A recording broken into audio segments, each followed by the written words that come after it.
Union budget રજૂ થવા જઈ રહ્યું છે ત્યારે અમે જુદા જુદા સુઝાવો ફાઇનાન્સ મિનિસ્ટ્રીને પણ મોકલેલા છે, જેમાં ઇન્કમ ટેક્સ અમારો સૌથી પહેલો મુદ્દો હતો. ઇન્કમ ટેક્સમાં જે 12 લાખ સુધીની રાહત આપવામાં આવી છે એના પછીની આવક ઉપર સરકારને સ્લેબ વાઇઝ ઇન્કમ ટેક્સ લેવા માટેની અમે સિફારિશ મોકલેલી છે, જેનાથી સરકારના ટેક્સ પેયર વધશે.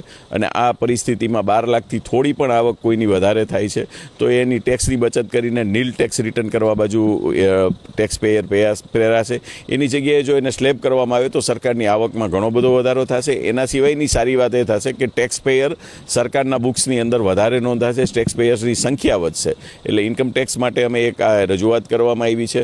બીજું, ડબલ ટેક્સેશન માટે અમે કહ્યું છે કે જે ડિવિડન્ડ ટેક્સ છે એને નાબૂદ કરવો જોઈએ, કે ડિવિડન્ડ મળ્યા પછી બીજી વાર જે નાનો રોકાણકાર છે એને ડિવિડન્ડ ઉપર જે ટેક્સ લગાવવો જોઈએ એને બિલકુલ ઝીરો કરી દેવો જોઈએ, કેમ કે એ ટેક્સ ભરાયા પછી જ આવ્યો છે.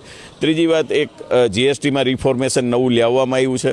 તો જીએસટી રિફોર્મેશનમાં રાજકોટની પંપ ઇન્ડસ્ટ્રીઝને એણે બાકાત કરી દીધી છે, કે જે માનનીય વડાપ્રધાન નરેન્દ્ર મોદીએ પણ કીધું છે કે અમારી એગ્રીકલ્ચર ઇન્ડસ્ટ્રીઝમાં પંપ સેટને અમે 5% અથવા 0%માં લીધું છે, પણ એને આજની તારીખમાં પણ 18% સ્લેબમાં છે, જેથી પંપ ઇન્ડસ્ટ્રીઝનો ગ્રોથ ઊભો રહી જાય એવો છે. અને બીજા પંપ સેટવાળા દુનિયામાં બીજા બને છે, અને બીજા જે ઇલીગલ ટેક્સ વિનાના BIS વિનાના બનાવે છે એ ટેક્સની વધે અને સરકારની એનર્જીની પણ બચત થશે.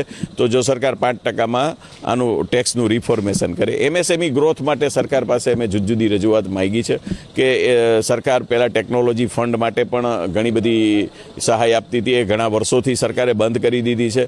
આના બદલામાં સ્ટાર્ટઅપને આવી યોજનાઓમાં સરકાર ફંડ આપે છે, પણ જે ઇન્ડસ્ટ્રીઝને ગ્રોથ ચાલુ થઈ ગઈ છે અને સ્ટાર્ટઅપ જેવી ઇન્ડસ્ટ્રીઝ જેવો જ એક બેનિફિટ મળવો જોઈએ. ટેકનોલોજી અપગ્રેડેશન ફંડ આપતા હતા.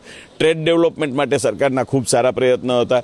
અત્યારે અમેરિકાની ટેરિફ વોર જેવી પરિસ્થિતિમાં આપણે જોવા જઈએ તો જે ઇન્ટરનેશનલ કોઓપરેશન જેવી સ્કીમ હતી એને ગયા વર્ષમાં કોઈ પણ પ્રકારની સહાય પણ નથી આપવામાં આવી અને એની એપ્લિકેશન માટેનો પોર્ટલ પણ ઓપન કરવામાં આવ્યું નથી. તો સરકારને આ એક રજૂઆત છે.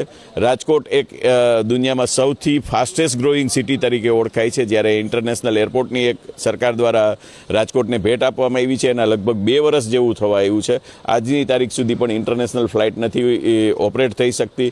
ઇન્ટરનેશનલ ફ્લાઇટ ઓપરેટ થવા માટે સરકારે એની ઉપર જે ટેક્સ લાગે છે એનું ટેક્સનું ભારણ એક સ્પેશિયલ પેકેજ ડિક્લેર કરીને આવે તો ઘણા બધા ઓપરેટરો અહીંથી આપને ફ્લાઇટ ઓપરેટર મળશે અને વિદેશથી અને દેશના વેપારમાં બહુ મોટા પ્રમાણમાં ગ્રોથ આવશે, જે અત્યારે અડચણરૂપ થાય છે. અને રાજકોટ દેશના ગ્રોથમાં સૌથી આગળ પડતું રહેશે એવી મારી